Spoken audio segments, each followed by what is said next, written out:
เก็บเอามาแข่ง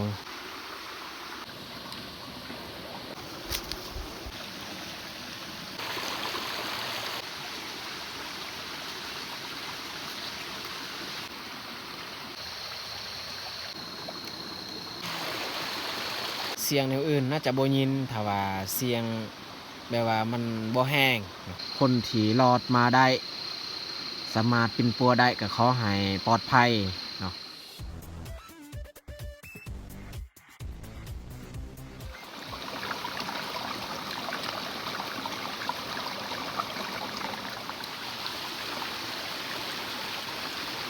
กราบสบายดีเบิดสู่ผู้สู่คนที่เขามาเบิ่งมาชมสองของเฮาอีกครั้งสำหรับวันนี้ข่อยกับพาน้องแยกเขามานอนป่านอนป่าแต่ว่าเฮานอนไก่แคมห้วยไก่แคมห้วยสบายเฮาอันเฮ็ดอาหารการกินหรือว่านอนฟังเสียงน้ำไหลหรือว่าบ่ต้องอยู่บ่อนเงียบๆถ้าว่าเฮานอนบ่อนเงียบๆนี่อาจเฮาได้ยินเสียงสัตว์ย่างไปย่างมาสำหรับคืนนี้เฮาสินอนฟังเสียงน้ำไหลเสียงธรรมชาติโอเคมีแต่ทุกคนติดตามเบิ่งติดตามชมกับพวกเฮาได้ในค่ำคืนนี้ว่าเฮามีการเคลื่อนไหวแบบใดแน่เฮาสิพาน้องแยงนอนกับบริเวณนี้แหละเนาะส่วนที่พักเนี่ยเฮาบ่ต้องสร้างเพราะว่าเฮาได้เอาเต็นท์มาแล้วมันแต่ซอกฟืนมาก่อไฟอยู่นี้เนาะก่อไฟเนาะเพื่อทำอาหารการกินหรือว่าคุงข้าว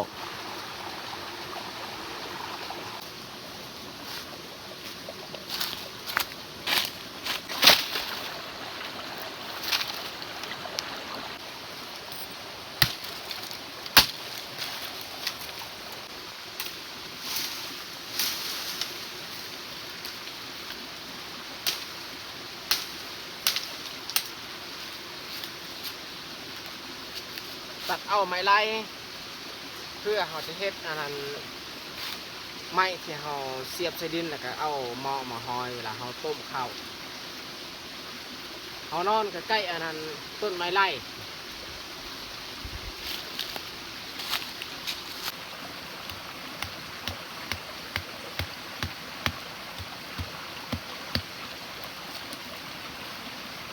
สักหลักแบบนี้สัก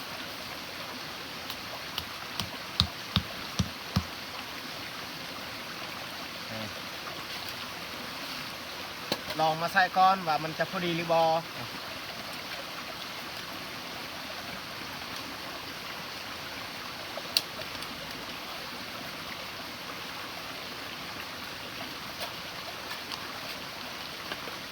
ทงอันนี้กับทงหม้อของพี่เด้คือกันเพิ่นส่งหม้อมาให้เพิ่นก็เลยใส่ทงอันนี้โอ้สงสัยสูงโพดสูงโพดเราต้องได้ปรับลงอีกเพื่อเขามันสูงไหว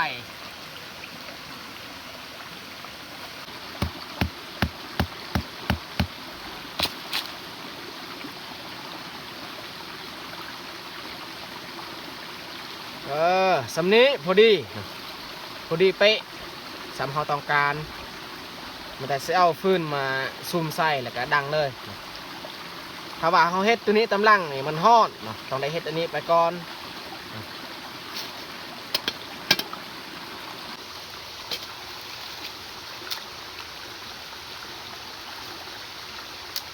ฟืนนี่ก็ค่อนข้างซึม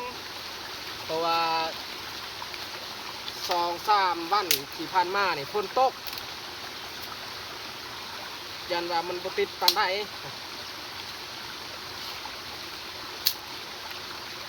ส่วนหน้าฝนเข้าป่านอนป่านี่ก็ลำบาก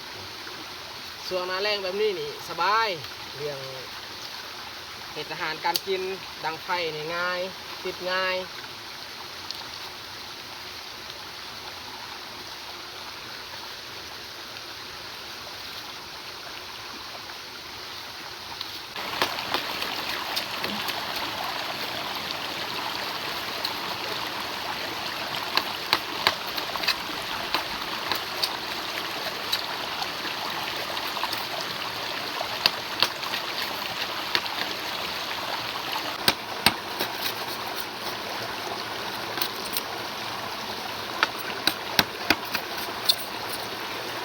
เขาทากเอาอันนั้นเปลือกไม้เฮียเพื่อเขาจะจูดไฟเพราะว่าเขาลืมเอาอันนั้นไม้แปลกมา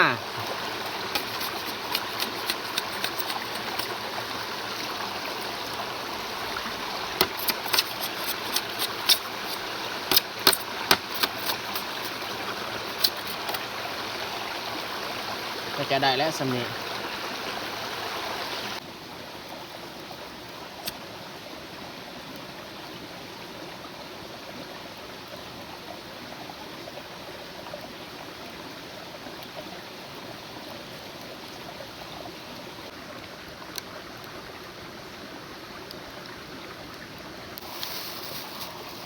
เอาข้าวเจ้ามา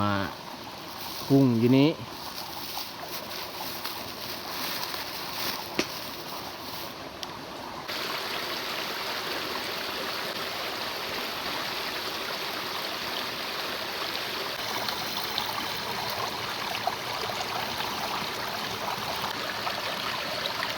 ข้าวเนี่ยก้อนห่อต้มหรือว่าห่อหุ้งนี่ต้องได้ล้างก่อนข้าวเจ้าซื้อมาแต่เวียดนั่นแหละคนเวียดเขามาขายอยู่บ้านเฮาข้าวรุ่นนี้นี่แซ่บเลยราคาก็ค่อนข้างแพงในซอบหนึ่งนี่เขาขาย700,000แล้วก็น้ำหนักนี่25 กิโล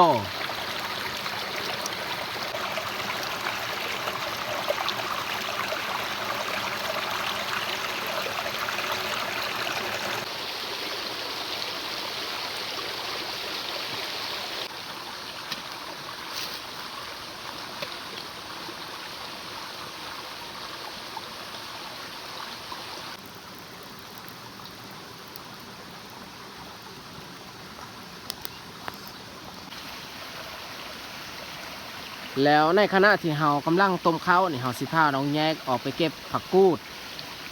เพราะว่าผักกูดเนี่ยมันน่าจะปงอยู่ตามห้วยอันนี้เก็บผักกูดเพื่อเฮ็ดอาหารการกินนี่แหละ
เก็บเอามาแข็ง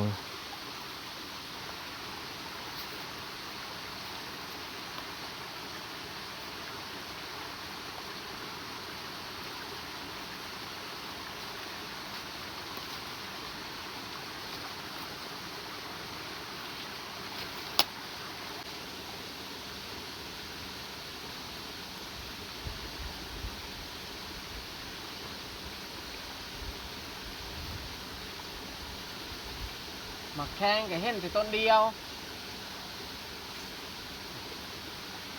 กูดีเอาไปจีกิน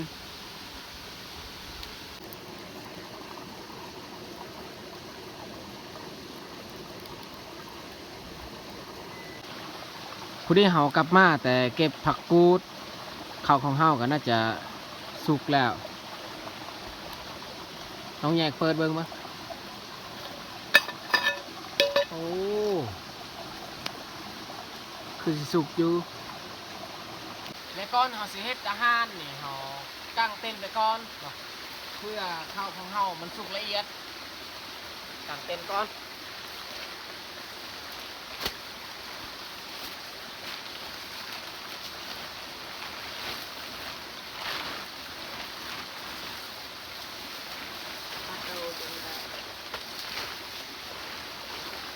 ประตูเบื้องเขา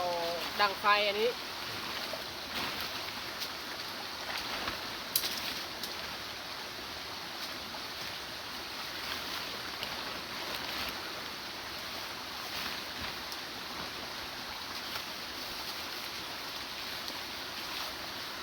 จับเสียบมาตรงนี้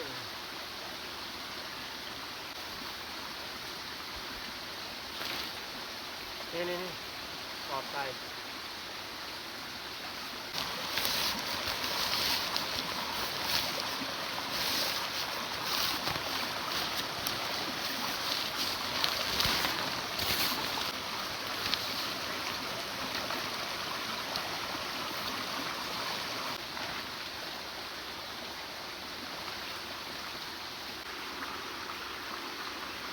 เรียบร้อย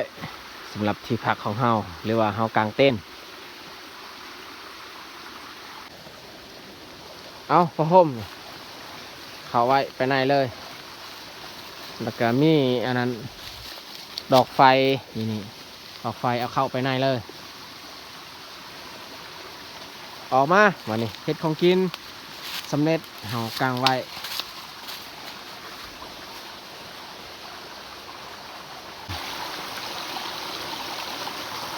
ผักกูดนี่เอาไว้ใส่ใบตองบ่แม่นใบตองใบบอนใบบอน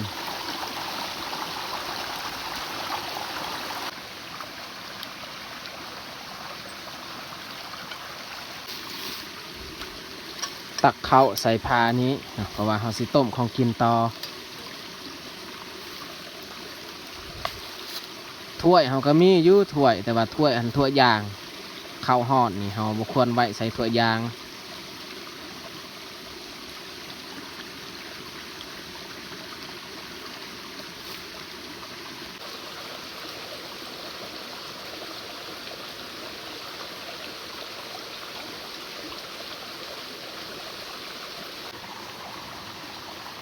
เขาเนี่ยเฮาตักใส่ผ้าแล้วก็ปิดไว้แบบนี้เพื่อบ่ให้มันเย็นบ่ให้มันแห้งแต่ตามแค่มานี่เฮาปิดบ่เทิงมันน่าจะแห้งอยู่ถ้าว่าเฮาปาโดนแต่ก็บ่โดนดอกเฮ็ดเขากินสุกเฮาก็นั่งกินข้าวเลย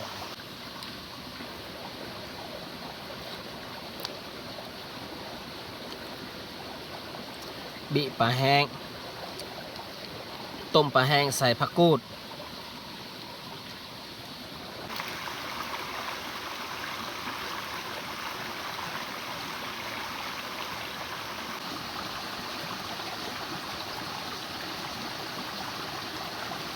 มาแข้งนี่เขาจะชี้เอา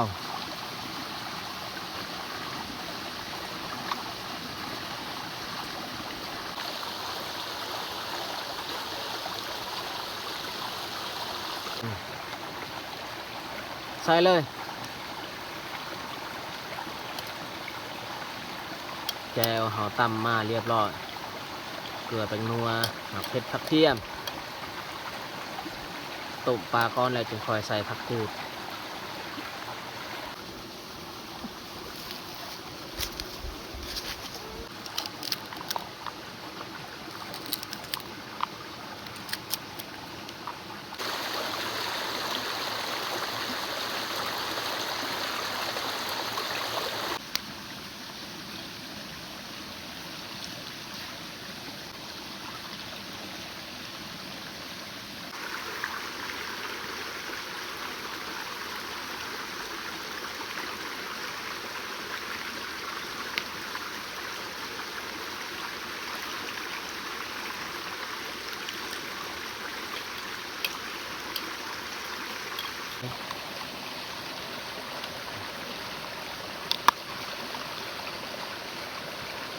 ใส่หอมบัว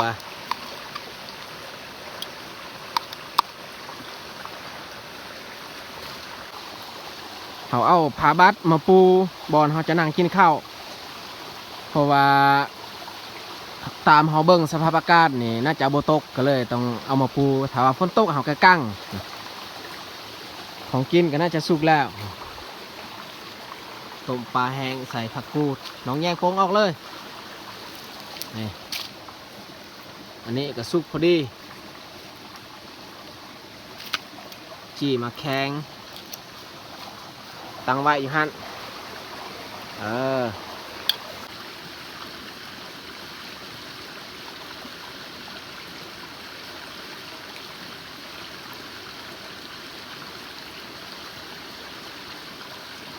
โอ้บ่เปื้อนดอก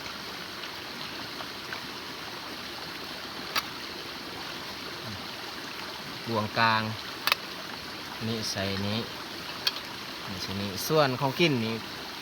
ตักเอาแต่หม้อเลยตักใส่ถ้วยเวลาพาเข้าคาบแรงของเขากับสำเร็จเรียบร้อยเอามาคนมากินข้าวแรงน้ำกัน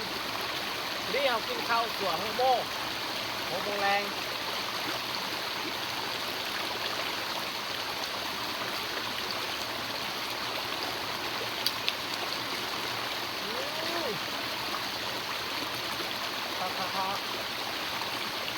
ต้มปลาแห้งใส่ข้าวปุ้นใส่ตรงนี้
ด้นเลยบ่ค่อยได้กินผักกู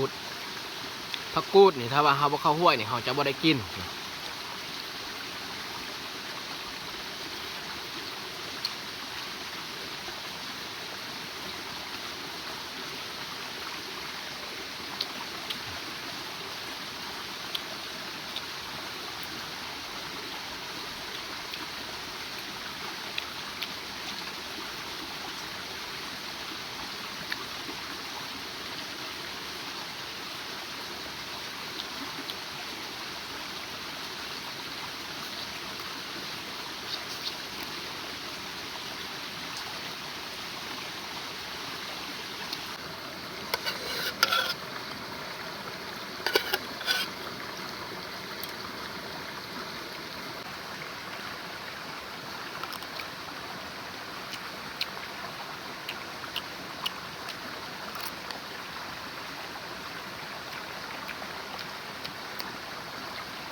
กินข้าวอิ่มเต็มที่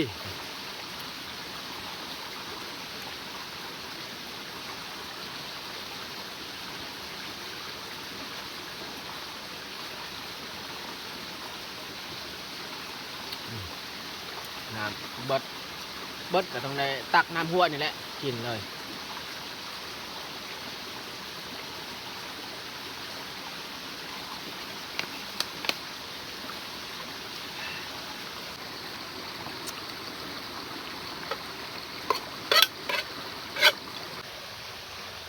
กินข้าวแรงแล้วก็นั่งพักผ่อน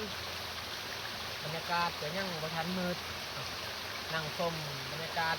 ส่วนค่ำๆมืดนี่แหละ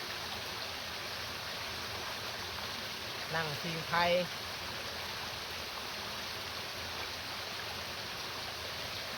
นอนพักผ่อนอยู่นอกนี่ก็ได้ ได้ปูเรียบร้อยสงบดีใส่ชีวิตในป่าแต่ว่าบุคคลใดแบบบ่เคยนอนป่าก็ลองมานอนว่ามันเป็นจังใดการนอนป่ากับนอนอยู่บ้านมันมีความแตกต่างกันใด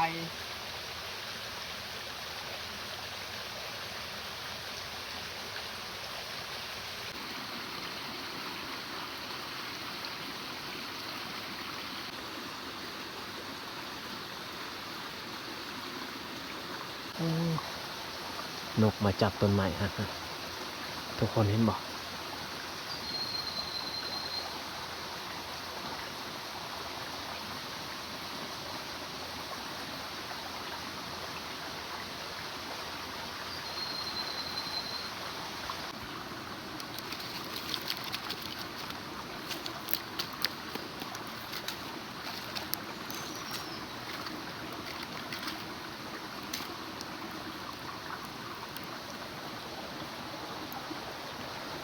ตอนนี้บรรยากาศก็สีเริ่มมืดแล้ว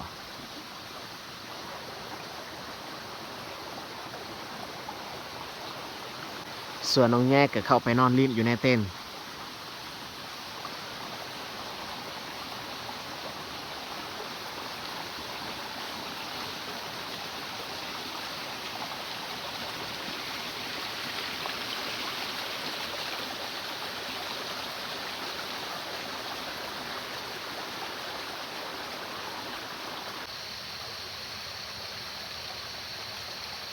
อากาศเนี่ยจะมืดเข้าแล้วพอเลยมันจะสีเปิดไฟเลยพอได้อยู่แจ้ง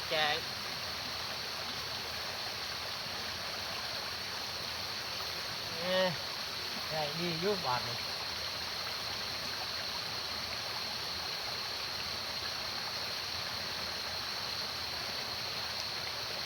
ค่อยก็ได้เบิ้งข่าวหรือว่าใน YouTube ไปเบิ้งอยู่ข้างไทยเพราะว่าแผ่นดินไหวก็เป็นห่วงคือกันเป็นห่วงคนที่ตกอยู่ในลำบากก็มีบางคนก็เสียชีวิตเนื่องจากว่าตึกมันถล่ม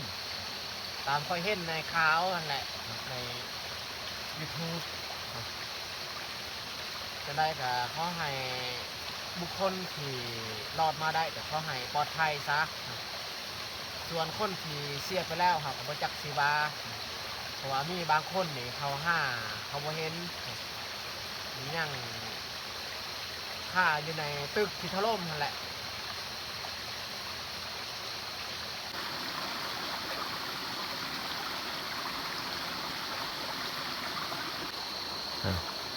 พอห่มกับมะโยมะยะน้องแยกปะไว้เบื้องนี้พอห่มเบื้องหัว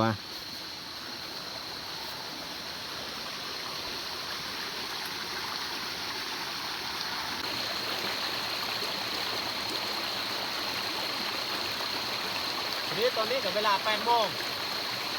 ครับผมเข้าบนอนนั่งอยู่นี่ก็เมื่อยแล้ว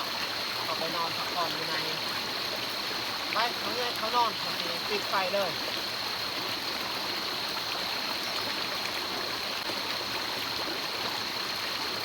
ดอกไฟต้องเอาเข้าในเต้น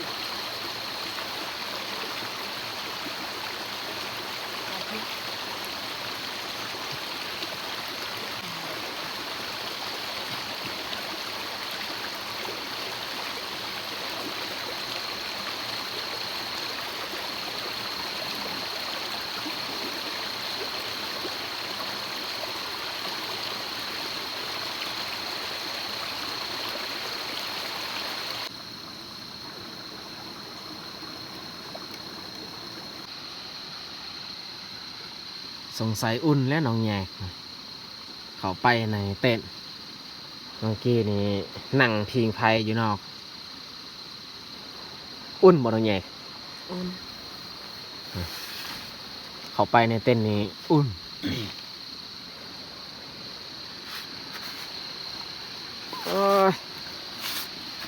หลับนอนนะบาดนี่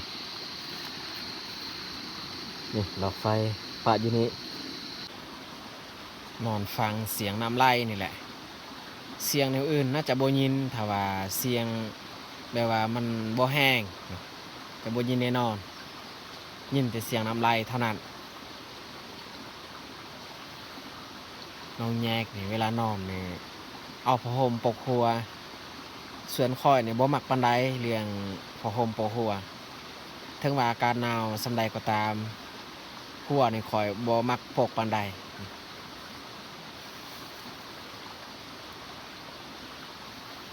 เฮานอนในเต็นท์นี่เฮาบ่ตุ้มผ้าห่มนี่ก็อุ่นบ่รู้สึกหนาวถ้าว่าเฮาบ่ได้กางเต็นท์นี่มีโอกาสหนาวคือกัน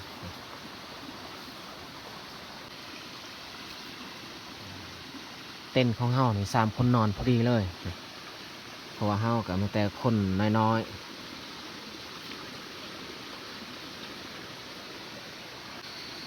ยุงมันได้เข้ามาในเต็นท์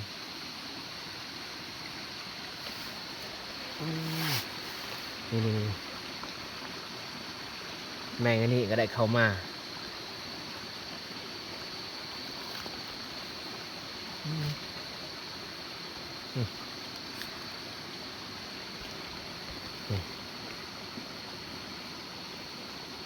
ได้เข้ามาในเต็นท์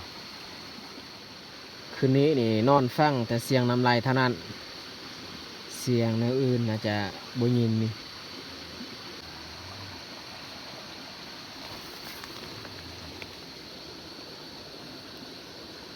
น้องแยกได้นอนโกนเลยน้องแยกนอนโกนตั้งแต่น้อยเลย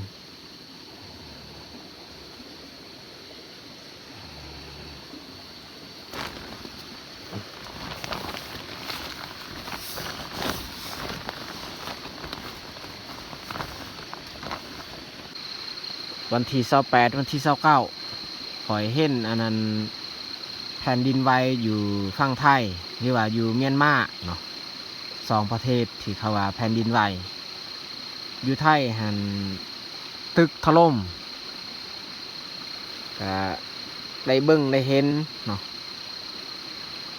แต่จังใดก็เฮ็ดยังบ่ได้เฮาก็ไม่ได้เบิ่งในนั้นแหละมีแต่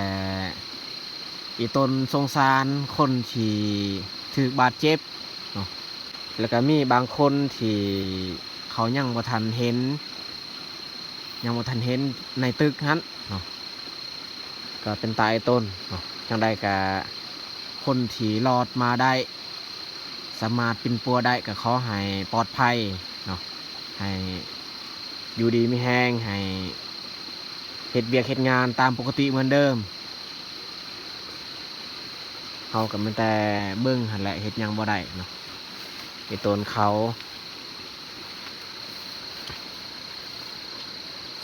โอเคมาแต่เฮาก็สินอนแหละบัดนี้